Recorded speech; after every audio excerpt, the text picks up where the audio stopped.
si te parece, vamos dándole entrada a nuestra querida mesa, a la Así, mesa política de los viernes, Violeta, que pues aquí tenemos ya a Alejandro Saldaña y a Héctor Javier Sánchez, eh, pues que tenemos varios temas ahí para analizar y debatir con ellos, Violeta. así es, pues muy buenos días, queridos Héctor y Alejandro. ¿Cómo están? ¿Qué tal? Buenos ¿Todos días. Buenos ¿Ya días. listos para el juego de béisbol? Ya Bien, buenos listos. días. Y para el Listísimos. juego de las mujeres hoy, ¿no? Hoy juega la sub-20, ¿no? ¿Ah, Ojalá le sí? vaya bien. Sí. ¿Y juega que es algún mundial o algo así? Sí, bueno, están en el torneo para ver si califican, ¿no? Al Mundial de la sub-20. Alejandro es Hoy experto en juega la fútbol, Raúl. así que Alejandro nos puede clarificar muy No, bien. no, ahora este fin de semana, desde ayer, hoy y mañana, ya de una vez vayan aboleando bien los zapatos y preparando el vestuario para el Salsa Fest acá en Boca del Río. Así que, Ernesto, para que te vengas a echar acá tus pasos prohibidos, Órale, El hoy Salsa Fest. está bueno, ¿eh? Hoy está la Orquesta Guayacán, la Sonora Ponceña, el Gran Combo de Puerto Rico. Mañana está Oscar de León, la Adolescente Orquesta, ya no me acuerdo quién es más. Y pues a echar los prohibidos, luego, Violeta. Se Ah, pone así, se pone así allá en Boca del Río, pero pues ya sabes, acá los paisanos veracruzanos son buenísimos para el dance y para la fiesta y la alegría, ¿no? buenísimo, pues nos muy, apuntamos entonces. Allá vamos a Vale. estar en el baile. en el bailongo, pues sí, del béisbol al bailongo me parece muy bien el cambio y así ya nos sacan del béisbol, bendito sea. Este, bueno, si les parece, vamos entrando en materia, Violeta, Héctor, Alejandro. El primer tema que tenemos programado es precisamente el proceso electoral. Dos elecciones muy importantes, Héctor Javier, que se llevan a cabo en nuestro país, una en el Estado de México y otra en el Estado de Coahuila. ¿Qué dimensión, qué valor, qué importancia tiene esta elección en estas dos entidades federativas desde tu punto de vista? ¿Qué es lo que está en juego? Bueno, muchísima, ¿eh? Desde distintos puntos de vista. Podemos ver, por un lado, el político, que podría representar prácticamente pues el proceso, ahora sí, definitivo de extinción, pues ya no solo del PRI, sino también del PAN, ¿eh? En todos los programas hemos estado hablando del PAN y pues no para nada, ¿no? Perdón, hemos estado hablando del PRI y también, déjenme rechazar esta llamada, perdón. Sí, Ahí están los llamados del PRI ya. sí, ahí están las llamadas del PRI para que me callen, ¿no? Van a decir que me van a multar aquí, ¿no? No, hablamos de la excesión del PRI, pero habría que ver la tendencia que tiene el PAN en el Estado de México y bueno, y en el país de forma global, ¿no? Y la división que puede haber después de los resultados de estas elecciones entre la propia pues, alianza opositora, ¿no? Está el PRI, el PRD y el PAN, pues pudiéramos ver la desaparición de esta alianza y en algún momento unos reacomodos que pudieran darse.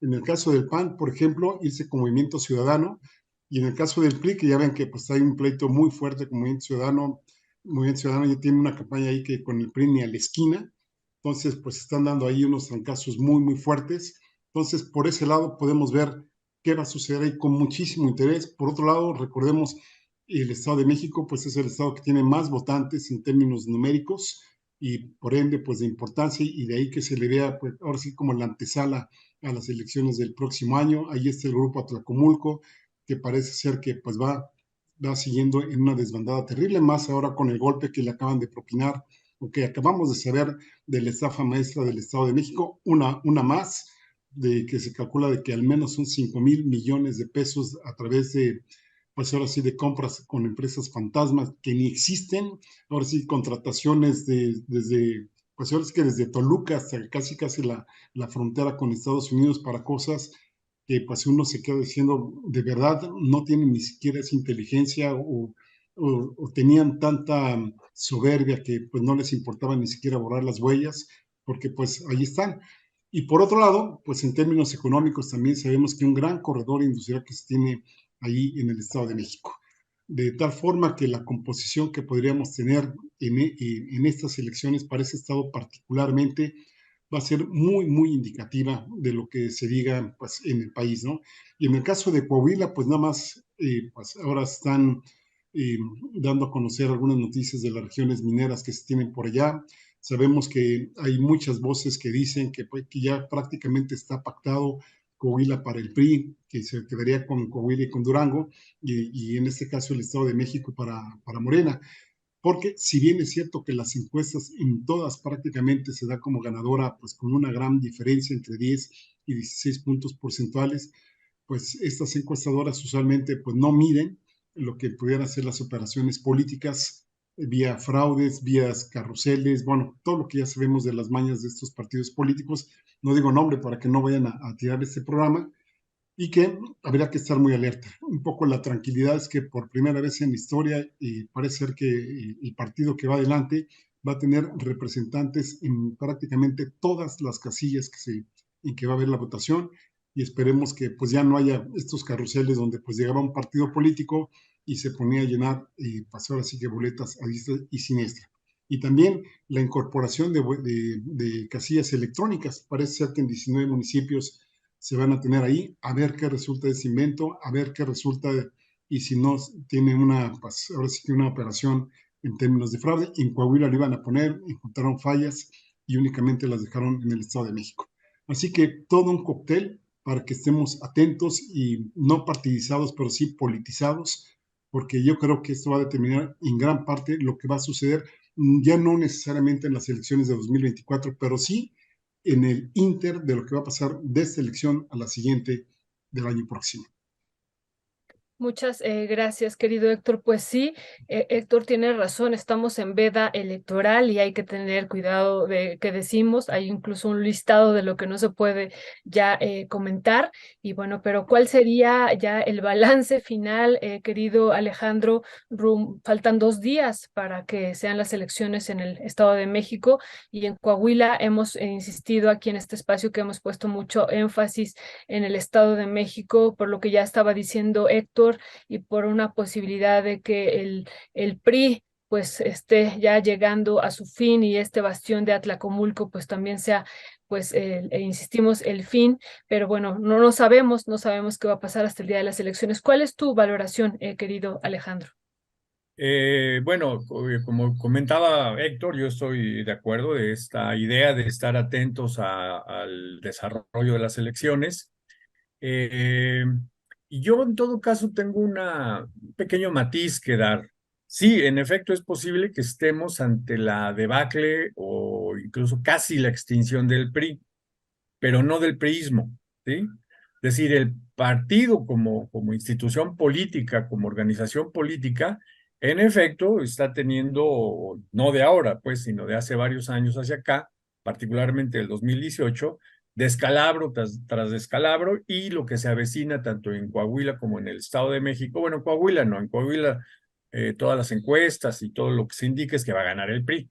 Pero, como bien decía Héctor Javier, en el Estado de México, que ha sido su bastión histórico desde hace decenas de años, casi 100 años, se avecina, es la lectura que se hace de su derrota. Pero una cosa es que el PRI pierda como partido, y otra cosa es que el priismo como práctica política sea erradicado. Y me parece que el priismo, es decir, esta práctica política profundamente corrupta de compra de votos, de coacción, eh, de prebendas, de esta estructura corporativista, etcétera, esa me parece que no ha desaparecido, sino se ha reproducido en otras organizaciones políticas sin excepción, sin excepción. Es decir, hay, digámoslo así, gérmenes priistas, y ya ni tan gérmenes, sino ya están bastante creciditos, ¿no? En el PAN, en el PRD, en Morena, en el Verde, etcétera, etcétera, ¿no? Entonces, sí, por un lado, parece que la institución política va a tener en el Estado de México, que hay que decirlo, tiene el padrón electoral más grande del país, son 12.6, una cosa así de millones de electores. Se avecina, parece ser un fuerte descalabro, ¿no? Ahora, en cuanto al Estado de México, yo creo que, menciono el Estado de México porque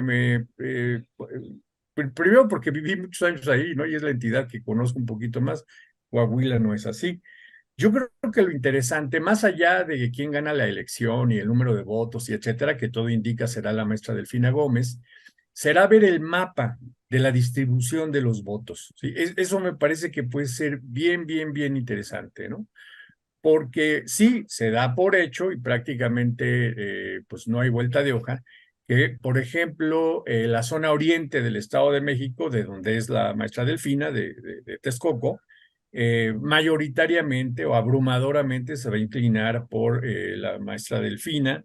En los municipios, pues eso, Texcoco, Chimalhuacán, Chalco, Iztapaluca, Nesa, etcétera, etcétera, ¿no? Y habrá que ver qué tanto el cinturón azul de los municipios de Atizapán, Tlalnepantla, Naucalpan, Huixquilucan, ¿no? Esta franja de colonias, bueno, hay colonias de todo tipo, pero vamos, hay una fuerte presencia de colonias, pues con gente de dinero, y en el caso de Huixquilucan, con muchísimo dinero, regresa a los colores del PAN, regresa a ser azul, ¿no? Porque en el 2018, también aquí en Naucalpan, por ejemplo, hubo una derrota del PAN, pues, ¿no? En las elecciones. Entonces, me parece que ver ese mapa puede ser sumamente interesante. Ver, por ejemplo, qué pasa también en la región de Toluca, Metepec, Islahuaca, que bueno, es el corazón, Atlacomulco obviamente, ¿no? Que es el corazón, el centro nodal del PRI de hace, bueno, simplemente el actual gobernador es nieto del gobernador, que no sé hace cuántos años, ¿no? Que fue su periodo, y se han ido heredando el cargo de gubernatura entre muy pocas familias, ¿no? Entonces creo que el análisis postelectoral tendría que partir también de una mirada territorial, de ver cómo se distribuyeron los votos, ¿no? Y por supuesto de los índices de abstención. Uno pensaría que en estos municipios muy poblados como Nesa, como Chalco, etcétera, habría altos niveles de votación y sin embargo, por los datos de las anteriores elecciones, son estos municipios en donde pues hay altos índices de abstencionismo, ¿no? Entonces, ya todos estos detalles, que me parece son, digamos, la parte fina del análisis de las elecciones, pues esos ya los tendremos que ver con los resultados ya en la computados y demás, ¿no? Pero creo que ese es un análisis muy interesante, ¿no? Entonces, esto sería, el PRI está en debacle, pero no el priismo. Y bueno, lo de Coahuila, habría que ver qué tanto este llamado de último momento a cerrar filas en torno al impresentable de Guadiana tiene un impacto importante en los electores, ¿no? Lo que es un hecho es que como las boletas ya estaban impresas, no se puede ya quitar la opción de Mejía Verdeja, y pues habrá que ver qué tanto impacto tuvo. Yo creo que va a tener poco impacto, ¿eh? No creo que sea muy significativo el número de votos que el Partido del Trabajo pierda y se vayan hacia Morena y Guadiana, ¿no? Pero bueno, hay que estar al pendiente y bueno, ver cómo se da esta distribución. Obviamente ya otros análisis finos también son interesantes, como es la distribución por edades, por grupos de edad, las mujeres, los hombres, hacia quién se inclina, los jóvenes, en fin. Pero eso no lo sabremos hasta más adelante. Ya, gracias Alejandro.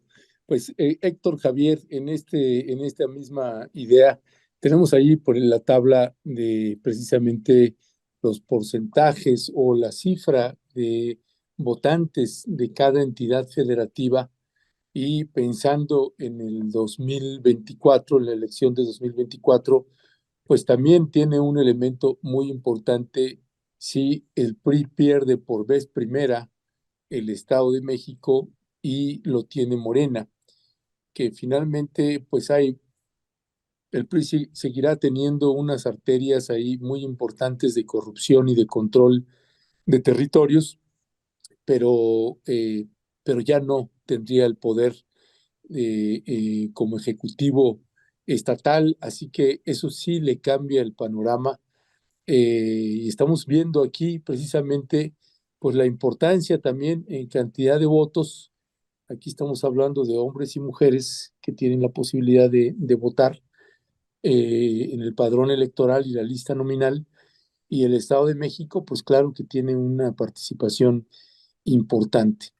Y por el otro lado, déjame esto en términos de comentario también, Héctor Javier, la parte de Coahuila a mí me parece que develó muchísimo las pugnas internas y pues la decadencia de la clase política, de los partidos políticos. Por un lado, pues este escenario terrible que hay en Coahuila, donde tienes un candidato de la alianza PAN-PRI-PRD, donde pues se apuntala como el posible vencedor, y uno que recién estuve por allá y recién llegué ayer en la noche, pues el escenario es tremendo en términos de inseguridad y de violencia, además de que pues es la quinta entidad federativa más endeudada del país, la de Coahuila.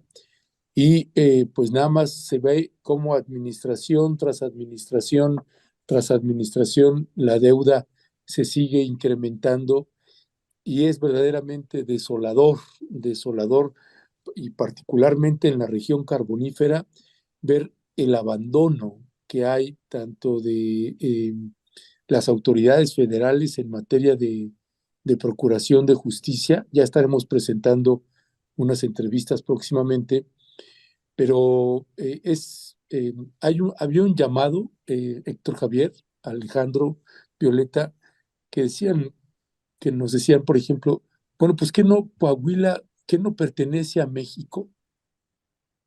¿Por qué el abandono, ¿no? ¿Por qué el olvido en estos tamaños y en estas dimensiones?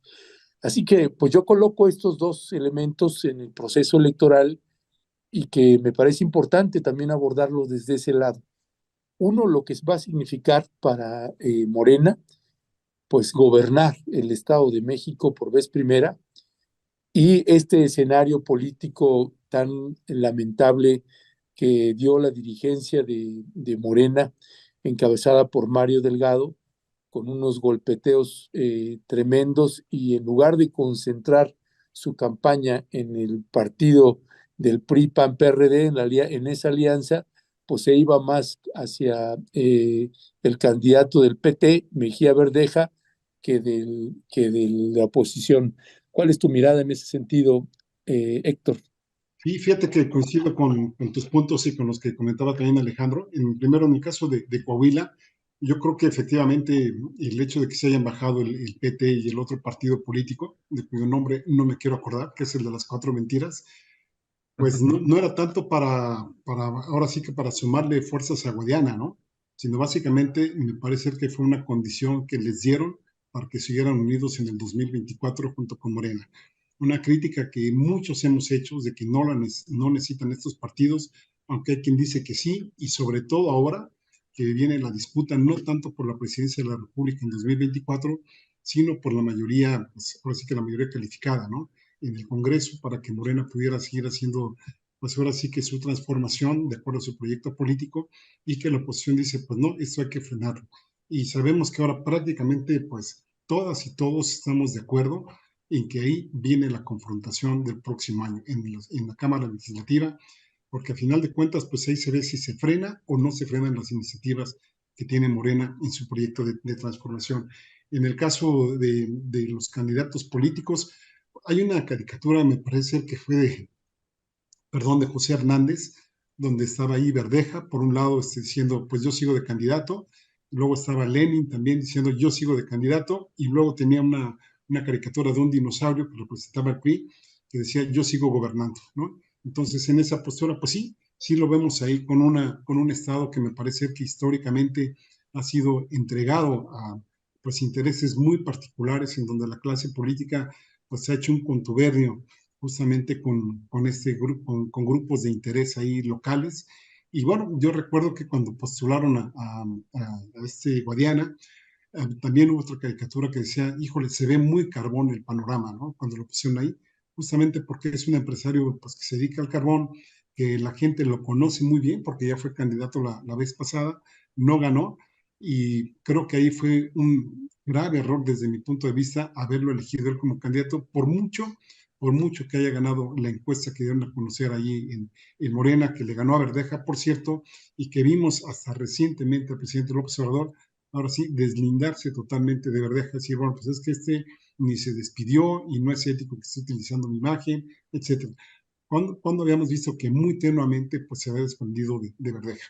Y en el caso del Estado de México, qué bueno que Alejandro trae a colación esto de los corredores, pues ahora sí que azules, desde el punto de vista industrial, a ver cómo les va ahora en estas elecciones. Y nada más recordar, además de todo esto que hemos hablado, el Estado de México es uno de los que tiene mayores índices de crecimiento poblacional. Fíjense, en las elecciones pasadas que hubo cuando ganó pues, en el fraude del Mazo, pues eran más o menos 11.3 millones de electores. Ahora estamos hablando que son casi cerca de 12.6 millones. Estamos hablando de 1.3 millones de diferencia. Si ustedes hacen digamos, esta tasa de crecimiento, verán que es de las más altas. Entonces, insisto, desde cualquier lado que se le vea es muy, muy apetitoso el Estado de México. Y sí, efectivamente, de lo que decía va a haber un priismo sin PRI, pues no se nos olvide que pues a las y los mexicanos se nos indilgaba que nosotros seríamos el ADN del PRI en el organismo, porque pues así nos creamos durante pues prácticamente 100 años del PRI, independientemente del nombre que tuviera. Incluso el mismo presidente pues estuvo en el PRI. ¿Quién no estuvo en el PRI? Solo muy pocos. Y bueno, y los panistas, que supuestamente este partido se fundó en contra del PRI, pues ahora van muy de la mano. Y nada más quiero también concluir cuando yo estaba hablando del escenario político de aquí en adelante, de cómo se va a dar el 2024, me faltó mencionar justamente al PRD, que también puede desaparecer, y también vamos a ver a quién le van a vender su amor, tanto los del Partido Verde Ecologista de México como al PT, que en una de esas hasta pues se juntan con Movimiento Ciudadano y ahora sí que abandonan a Morena, porque ya vimos que aquí en Chiapas por lo menos pues ya tienen dos precandidatos, está Marcelo Ebrard y también está el Güero Velasco, con V, no lo dije con D, con V. Sí. Buenísimo, buenísimo, querido Héctor, no, con V, bueno, pero también puede ser con D, ¿no? Sí. Pues esto que estabas comentando ahorita, querido Alejandro, me parece muy importante, ¿no? El mapa de distribución de los votos, ya tendremos la oportunidad de hacerlo, pero también algo que hemos estado pensando y a ver tú qué opinas, querido Alejandro, pues hemos escuchado mucho también que parte del proceso electoral y de los resultados que se viven en el Estado de México van a definir también parte de las elecciones del 2024, ¿no? Ya lo hemos dicho también en este espacio, no es lo mismo que Morena perdiera, ¿no? Digo, en un escenario que prácticamente lo vemos casi imposible en el Estado de México y cómo llegaría en una eventual posibilidad de que perdiera el Estado de México, cómo llegaría al 2024, ¿no?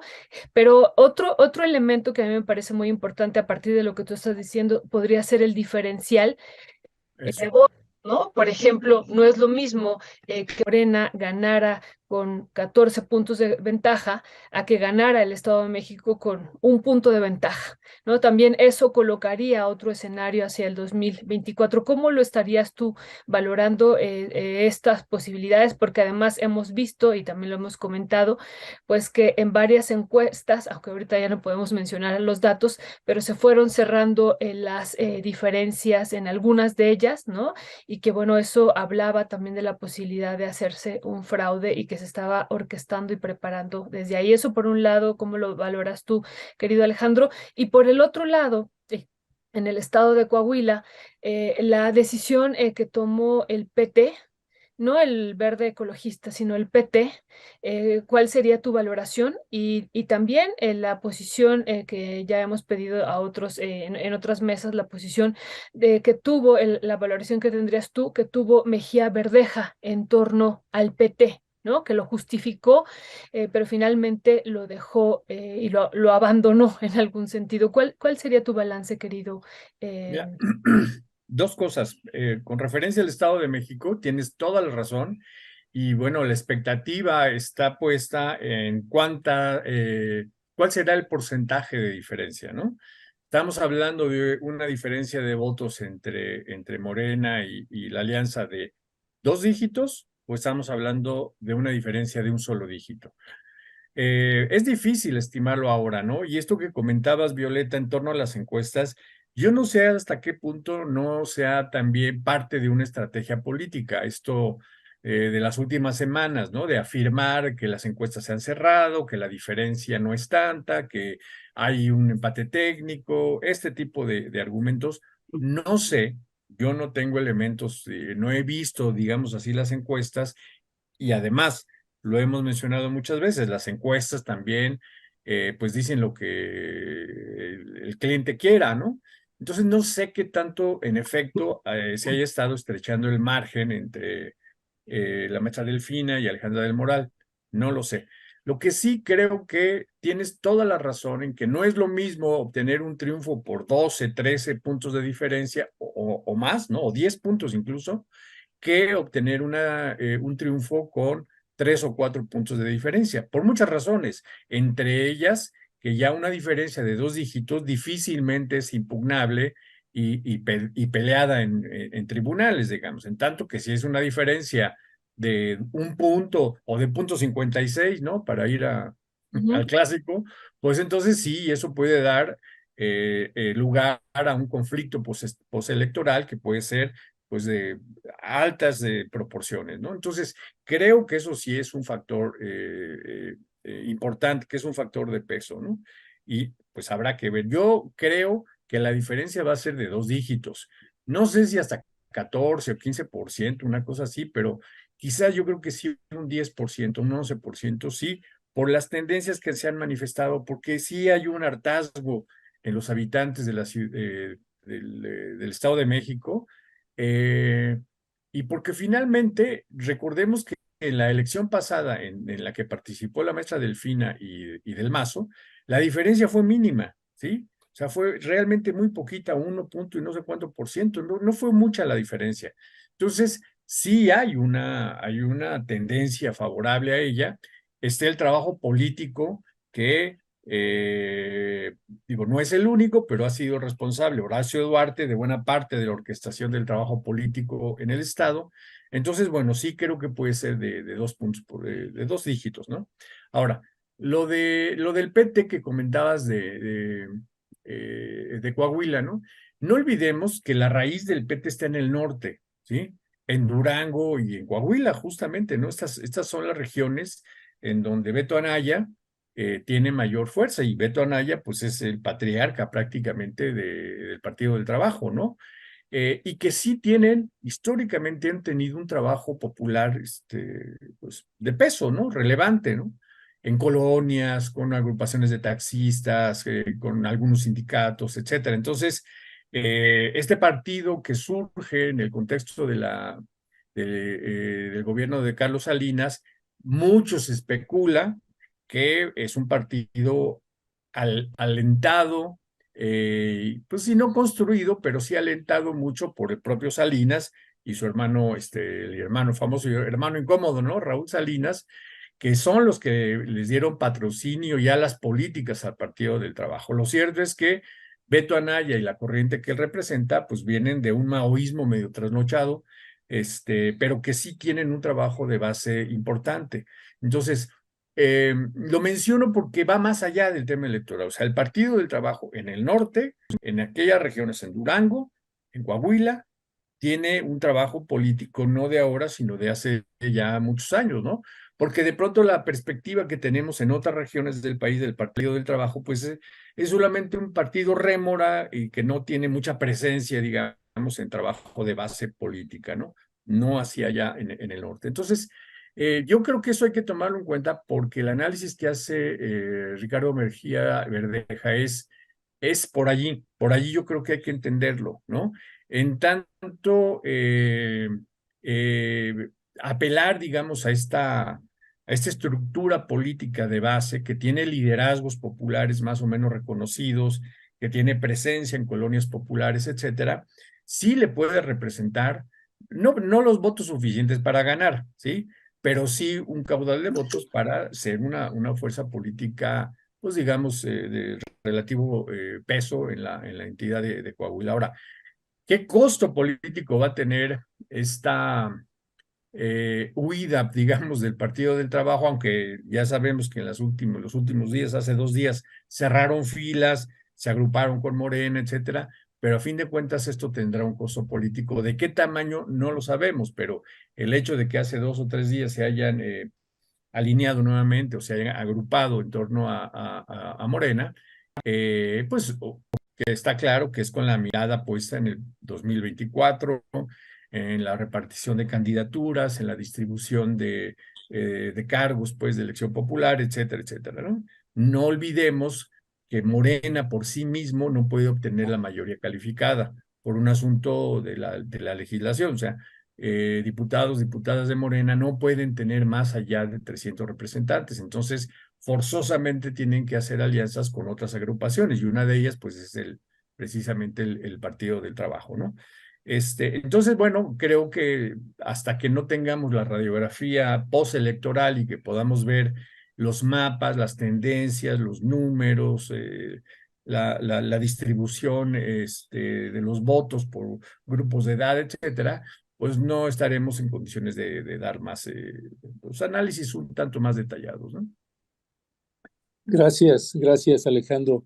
Sí, y para cerrar ya en este tema, nada más comento para pasar al que sigue, mi querido Héctor Javier, que en el Estado de México y en Coahuila, pues el manejo de las encuestas, pues sí, como bien señala Alejandro, bastante siempre sospechoso. Y decía yo en estos días, Héctor, Alejandro, que comentaba con Violeta, que lo que valdría la pena para este proceso electoral, una vez que pase cotejar a todas las encuestadoras con el resultado electoral, porque creo que habría que hacer campañas importantes para evidenciar qué empresa es la que más manipula o manipulan los datos, y las encuestas pues distan mucho de los resultados.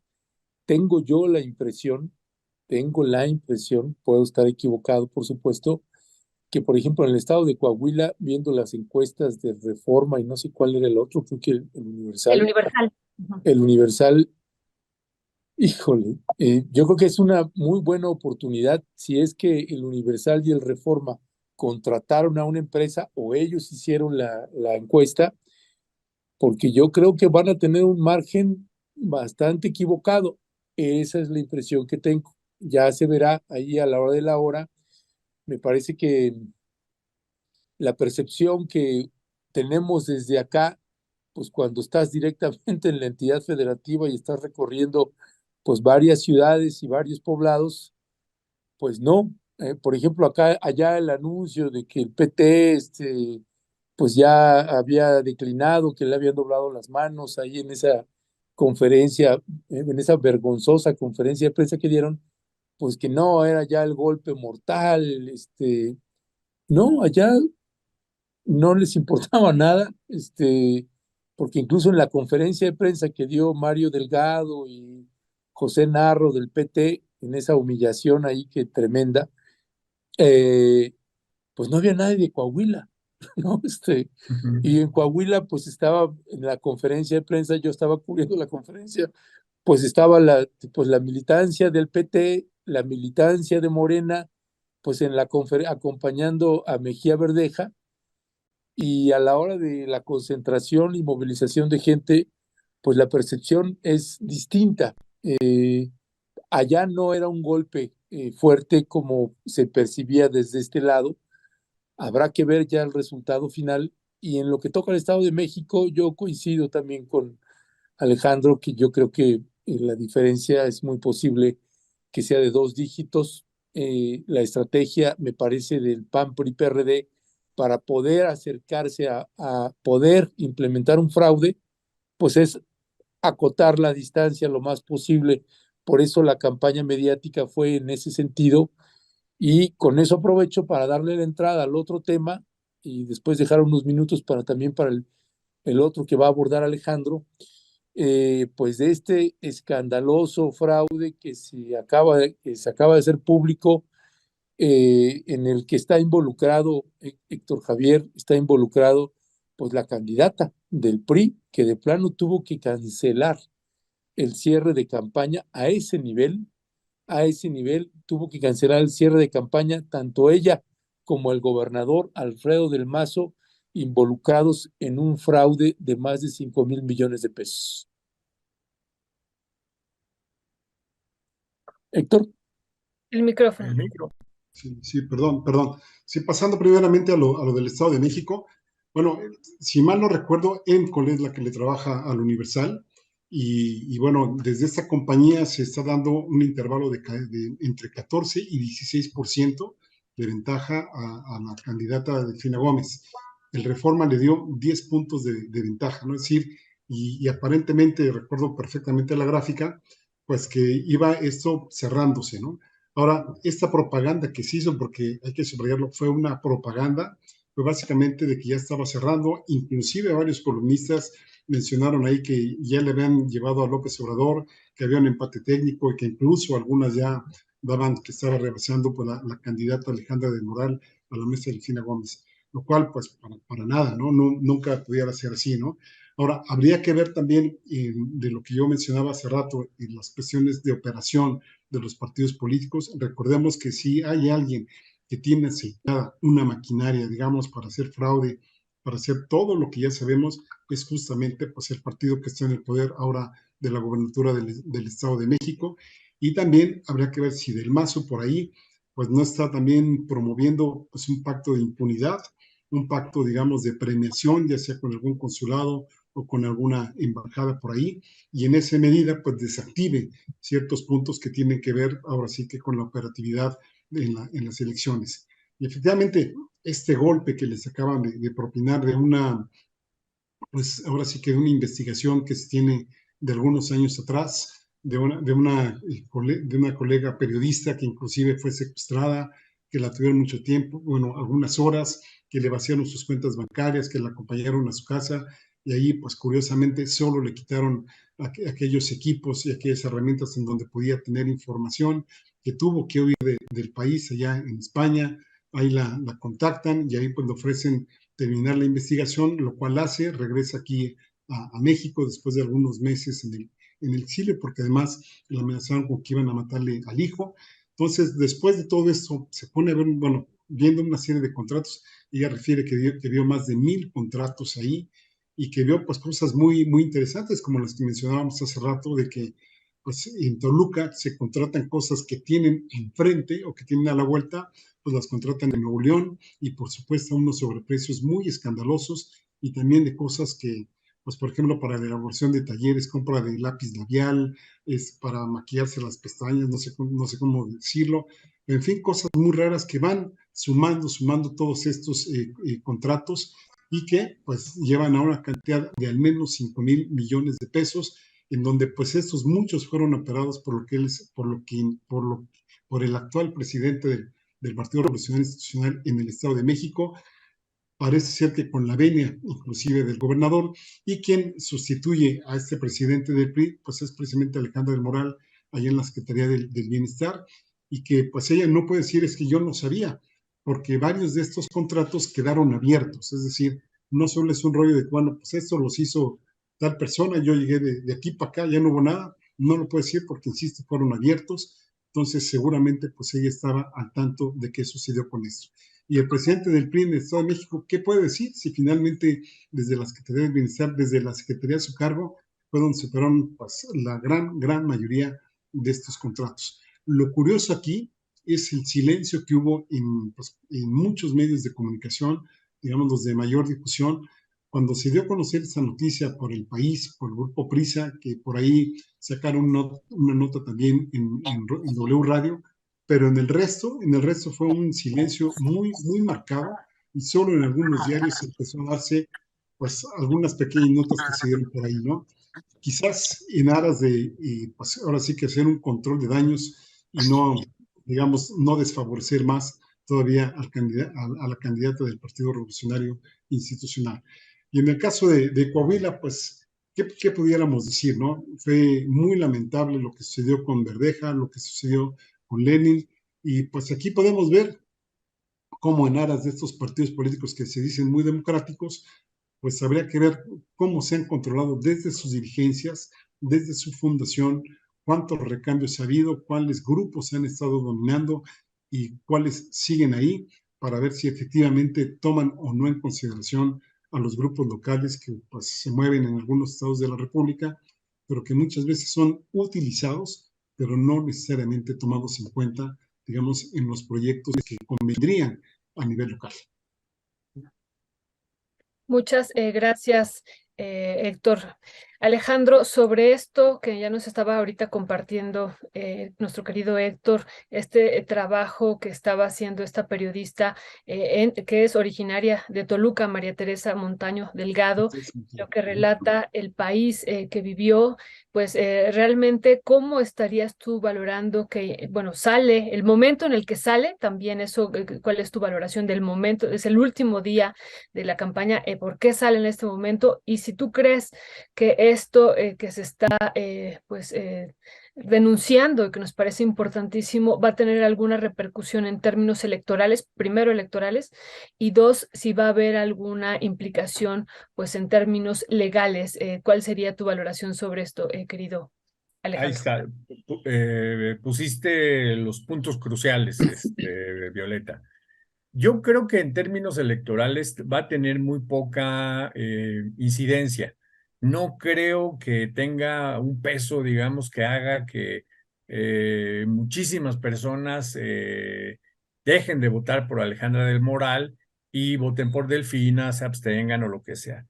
Por varias razones, ¿no? Una, porque, pues sí, hay que decirlo claramente, la gente que está informada, la gente que leyó el reportaje, no lo que dijeron los medios, que algunos de ellos callaron, otros empezaron a replicar la información de manera fragmentada, ¿no? Pero quien leyó el reportaje, pues no es mucha gente, ¿no? Y digamos así, los electores, las electoras, masivas, ¿no? Pues es información que regularmente no trasciende en un par de días, ¿no? Entonces creo que el peso electoral no será mucho, ¿no? Tiene más impacto a nivel mediático, a nivel de la propia clase política, a nivel pues de los comentaristas, el periodismo, etcétera, pero electoralmente no creo que tenga un impacto muy grande, ¿no?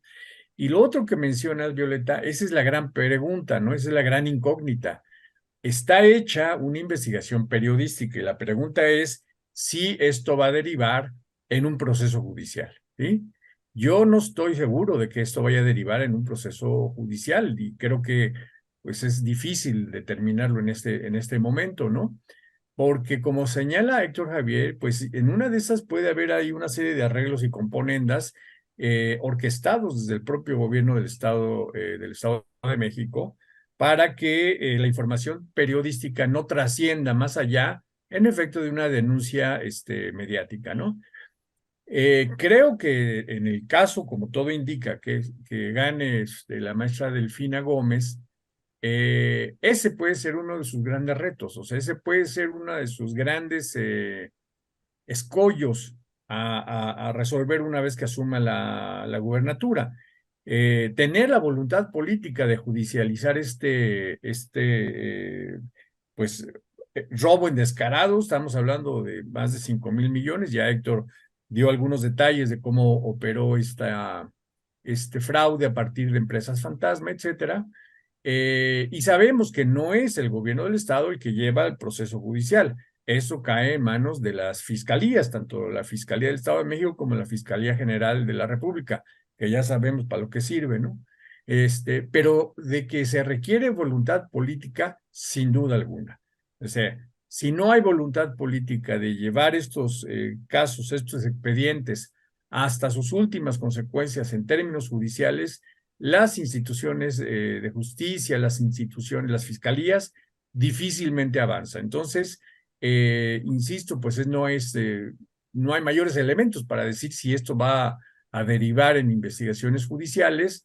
Lo que es cierto es que quienes han leído, si no dense la oportunidad de leer el reportaje, me parece un reportaje periodísticamente hablando espléndido, o sea, muy bien armado, muy bien documentado, con datos, con cifras. Además, cuando se buscó entrevistar a los actores, digamos, de este señalamiento de fraude, cerraron las puertas, no quisieron decir nada, ¿no? Y el otro dato, pues es que los últimos eventos de campaña de la candidata del Moral fueron cancelados, ¿no? Entonces, sí hay elementos para suponer que este fraude ha existido y que probablemente, no lo sabemos, sea de más de 5,000 millones de pesos. Digamos, 5,000 es lo que se pudo más o menos haber estimado en la investigación periodística. Eh, pero bueno, si esto va a derivar en una investigación judicial o en carpetas de investigación, me parece que sí depende mucho de una voluntad política y creo que es un fuerte desafío para lo que todo indica que será el primer gobierno no priista en el Estado de México. Y pues obviamente el deseo que todo mundo tiene o que todos tenemos es que sí, en efecto, se haga justicia y se castigue a los responsables de este desvío de recursos públicos para, a través de empresas fantasma, para fines particulares. Ya, pues gracias Alejandro y gracias Héctor también por abordar pues este tema que le llevó, pues de qué peso tiene ese reportaje que obligó a cancelar el cierre de campaña. A mí me parece que a diferencia aquí que tengo contigo, yo creo que este terminó de darle una estocada tremenda que yo considero que después de esta revelación pues también habrá que ver qué cara da Alfredo del Mazo, el actual gobernador. No creo que le vayan a ofrecer mandarlo de embajador a Israel o a donde sea. Ya veremos qué es lo que sucede ahí. Por lo pronto, si les parece, vamos a pasar al último y aquí cambiaría el orden porque es un tema que lleva trabajando Alejandro pues muchos años después de una brutal golpiza que se dio hace 8 años a estudiantes de la Universidad Veracruzana, ahí en la ciudad de Jalapa, Veracruz, Alejandro.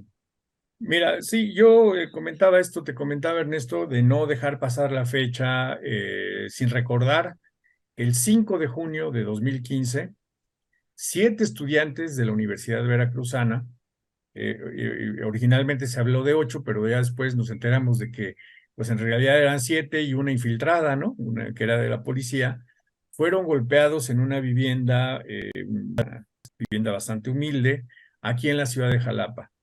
Todas las evidencias apuntan a que fue un ataque orquestado, dirigido desde el propio gobierno del Estado, particularmente desde la Secretaría de Seguridad Pública. Quien estaba al frente era el de terrible pasado y presente, Arturo Bermúdez Zurita, ¿no? Ese crimen, esta golpiza que le dieron a estos estudiantes sigue impune, ¿sí? A pesar de las investigaciones que supuestamente se hicieron, que en realidad no hicieron nada, esto sigue en el aire, o sea, nunca se llegó a una investigación que determinara quiénes serán responsables. Y es comprensible porque finalmente sabemos bien que fue, como hemos dicho en otras ocasiones, fue el Estado, ¿sí? Eh, He dado, digamos que por circunstancias de vivir aquí, de conocer a algunos de los chicos que fueron golpeados, etcétera, yo les puedo decir que a mí gente del gobierno me dijo, incluso me lo dijeron así claramente, profe, tenga cuidado porque esto viene de adentro. Esto salió de aquí, de las oficinas de gobierno del Estado. Esto es un ataque de aquí de adentro, ¿no?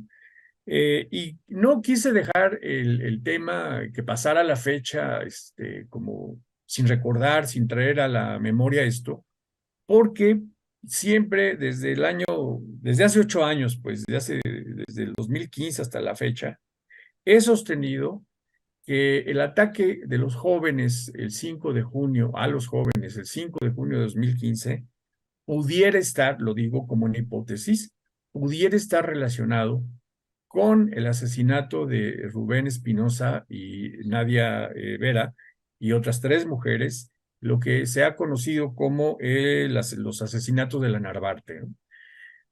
Hay varias pistas, digamos, y que no han sido suficientemente investigadas, ¿no?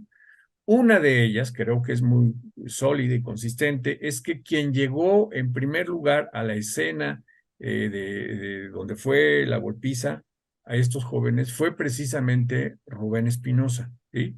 Cuando se corrió la voz entre los amigos, compañeros, etcétera, estos jóvenes que por ahí aparecieron en pantalla, fue Rubén. Fue Rubén el que tomó las primeras imágenes, fue él el que tomó las fotografías.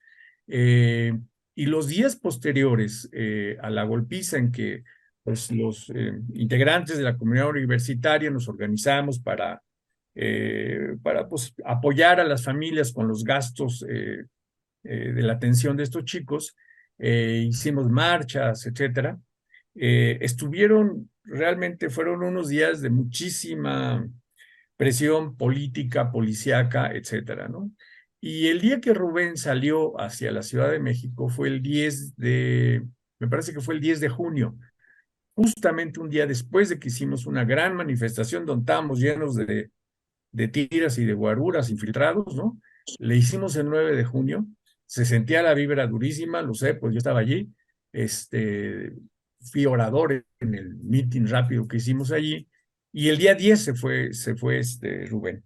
Entonces, esta línea de investigación que va del 5 de junio en que golpean a estos chicos al 31 de julio en que Nadia, Rubén, Alejandra Negrete, Mile Virginia y Yesenia Quirós fueron asesinado, no ha sido suficientemente investigada. Es más, tú mismo, Ernesto, puedes dar testimonio del tipo de investigación que se hizo y cuando a ti te preguntaron, porque tú entrevistaste a Nadia y a Rubén, pues francamente esa investigación fue una vacilada, ¿no? Entonces simplemente quería yo traer este tema para no dejarlo en el olvido, para recordar que fueron los años del peor duartismo en el estado de Veracruz, con Javier Duarte a la cabeza de este grupo de gángsters, verdaderamente de mafiosos, operando a la policía, Arturo Bermúdez Zurita, y a una red de policías que se encargaron no solamente de golpear estudiantes, sino de desaparecer personas, de asesinar personas, como ha sido ya demostrado, que policías de la Fuerza Civil entregaron a policías municipales, a personas de la calle, etcétera, a los Zetas, que era en ese momento el grupo delictivo que tenía mayor presencia aquí en el estado de Veracruz y que de verdad dejaron una estela de sangre y muerte durante los aciagos años del duartismo terrible. Yo nada más no lo quería dejar en el olvido y pues hacer una mención de que estos delitos siguen en la impunidad. Gracias, Alejandro. Qué bueno no dejarlo en el olvido. Alejandro, nada más antes de pasar con Héctor, leíamos ahora que tú proponías este tema y gracias, en verdad, gracias por no olvidarlo. Creo que el año pasado también lo abordamos y qué bueno no dejarlo. Leíamos también en algunos diarios que había habido dentro de estos 8, como tú dices, se decía al principio que eran 8, una mujer que no había sido tocada para nada, ¿no? ¿Es ella la que estaba de infiltrada? Mira, sí, yo comencé a colaborar con Rompeviento TV escribiendo precisamente a propósito de la golpiza que le dieron a los estudiantes. Y el primer texto que publiqué en Rompeviento TV se llamó Aquí está mi cuaderno todo lleno de sangre, porque,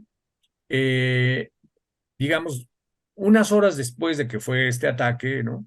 Pues por circunstancias que se fueron dando ahí sobre la marcha, que no viene al caso que yo detalle, ¿sí?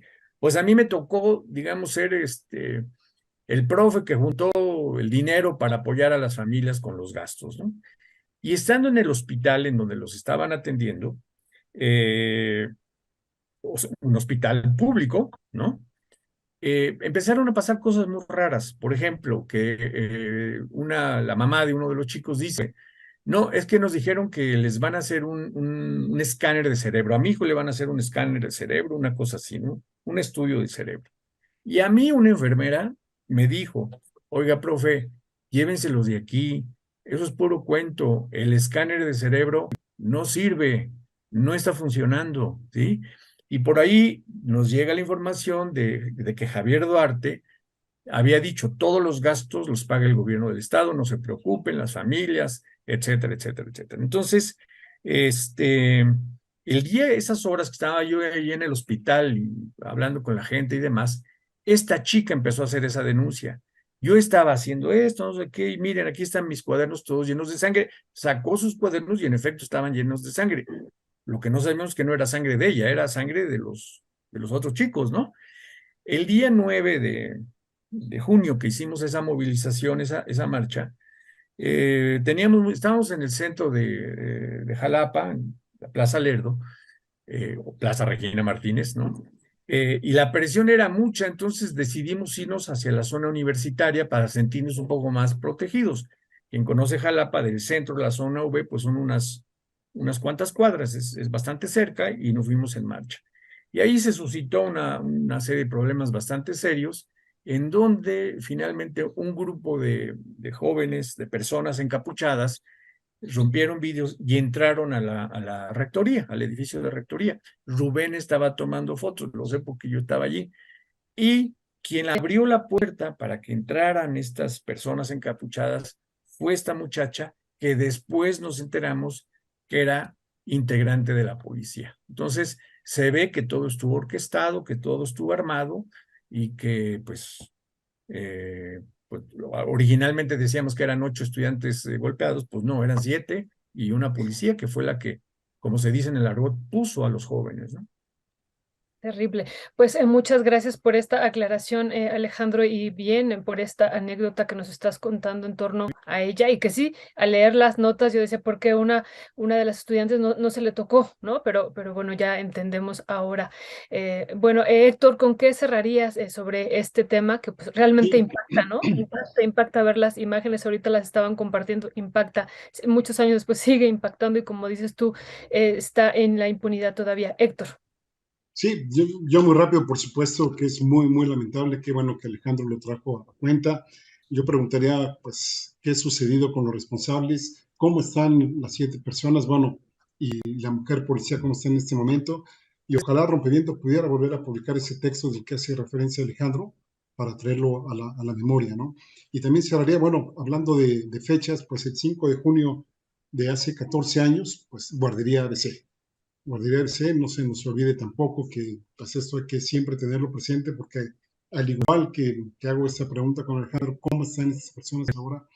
Pues cómo están los familiares, cómo están las personas afectadas de aquel entonces, cómo no olvidar aquellas declaraciones del exministro, bueno, del ministro Arturo Saldívar diciendo que en su momento Felipe Calderón operó para proteger a la familia de Margarita Zavala y más aún ahora que viene pues también otro escándalo que importa, que es lo de pues el sobrecosto que tuvo la famosa Estela de Luz, estas galletas ahí allá en el Paseo de la Reforma en la Ciudad de México, que parece que fue un sobreprecio brutal y que es un monumento más que al bicentenario a la corrupción que hubo pues, en estos gobiernos perenistas que desafortunadamente tuvimos durante muchísimo tiempo aquí en el país y que pues desafortunadamente tengamos o no tengamos ADN de PRI, pues seguimos teniendo corrupción aquí en el país y que cada vez ojalá tengamos más medidas efectivas pues para evitarla. Gracias Héctor Javier. Pues ya nada más para dejarle esta pregunta que le haces a Alejandro de qué se ha sabido de los jóvenes, cómo están, y también para el anuncio que tienes que hacer, mi querido Alejandro. Sí, bueno, de los jóvenes, yo conozco algunos, pues uno ahí anda bastante activo, en el ambiente de resistencia musical, ¿no? Anarcopunk y demás, que es un magnífico muchacho, ¿no? Otros de las chicas no tengo mucha información, no sé dónde están. Otro chico sé que anduvo un tiempo por allá por el sureste, bien, su papá bastante amable, la persona, y anda bien. Y uno de los 3 chicos que fueron golpeados hace unos 3 años, me parece, se suicidó. Entonces, bueno, esto es lo lo que tengo. Y finalmente, ya para despedirme, pues yo quiero anunciarles, Violeta, Ernesto, Héctor Javier, que por cuestiones de salud me voy a tener que retirar un tiempo de esta mesa de Momentum. Voy a entrar a un proceso de atención de la enfermedad que tengo, pues bastante complicado, ¿no? Entonces necesito estar como muy en paz, muy en calma, para pues asumir lo que venga, ¿no? Entonces, yo les quiero agradecer mucho la amabilidad de haberme invitado, el tiempo que hemos estado aquí, evidentemente y en primerísimo lugar a la audiencia que nos sigue, que pues en sus comentarios a veces me ponen como lazo de cochino, bienvenida a las críticas, y simplemente desear que haya momentum para muchos años, que haya momentum para rato, y bueno, yo voy a hacer una pausa de más o menos un mes y medio, en lo que me atiendo cuestiones de salud. Muchas gracias. Todo vaya Ale, bien, Alejandro. Pues Todo bien. que todo vaya bien, mi querido Alejandro. Te mandamos un fuerte abrazo y ahí seguimos en comunicación, Alejandro. Muchas gracias. Que tengan buen Gracias. día, buen fin de Alejandro, semana. Alejandro, en lo que podamos apoyarte, cuenta con nosotros. Te mandamos un abrazo al corazón y a toda la familia también. Así es que aquí te vamos a estar esperando. Aquí está tu lugar. Así es, así es. Gracias. Un fuerte abrazo. Gracias, querido Alejandro. Mucho cariño, Alejandro. Cualquier cosa, aquí estamos contigo. Gracias.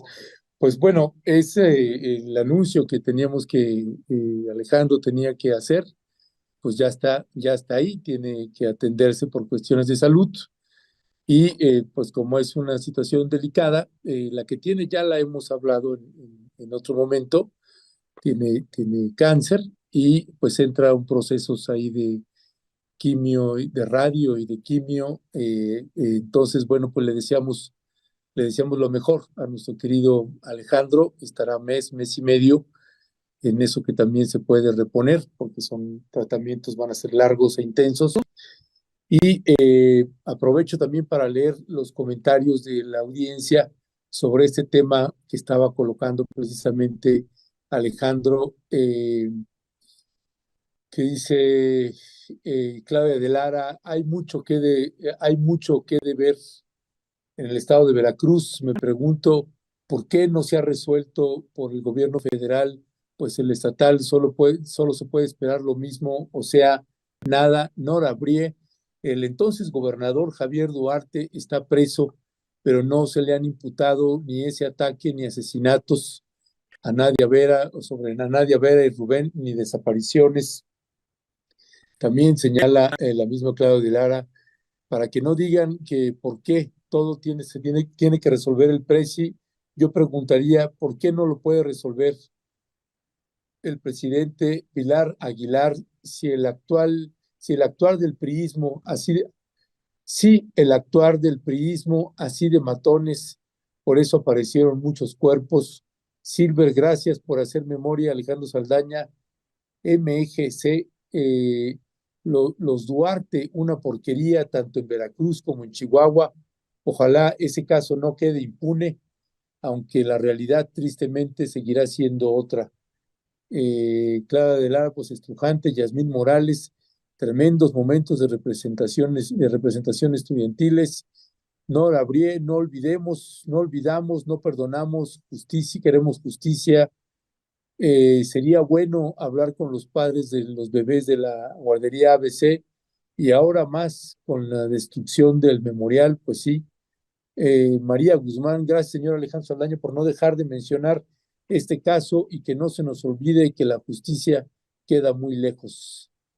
Clara de Lara, para que vean que Alex Saldaña no es un académico de escritorio, pues no. Porras amorosas ahí para el Alex Saldaña, Enelia Martínez Ocampo, que te mejores, querido, te queremos. Lula Flores, un abrazo fuerte, Alejandro, que todo salga favorablemente y cuídate mucho, toda la buena vibra. Silvia Rodríguez, mis mejores deseos para Alejandro Saldaña, te deseo la recuperación, mucha salud para Alejandro Saldaña. Elizabeth Mesa, Mar Elena, también los mejores deseos para la pronta salud y satisfactoria para Alejandro. Arletich, señor Alejandro Saldaña, que salen totalmente. Yola Vaz, lo esperamos, Alejandro, aquí estaremos esperando, Alejandro, todo lo mejor. Pronta recuperación, Alejandro. Muchas gracias, Alejandro. Le deseo suerte y todo mi reconocimiento a Susi Rodríguez, en fin, todos, Susi Rodríguez, MGS, Cristina García, Elda Usueta, Nora Brie, Guadalupe Ibáñez, Gisela Álvarez, pues todo el mundo mandándole las buenas vibras, Norma Monarres también, nuestra querida Norma, Javier Solís, María de Jesús Sánchez, Mónica Maldonado, pues toda la bandera, toda la bandísima ahí saludando y deseando las mejores vibras para Alejandro, que todo vaya bien ahí en este proceso, que sí es un proceso bastante complicado. Ojalá que todo vaya por buen camino. Así que, pues con esto lo dejamos, Violeta.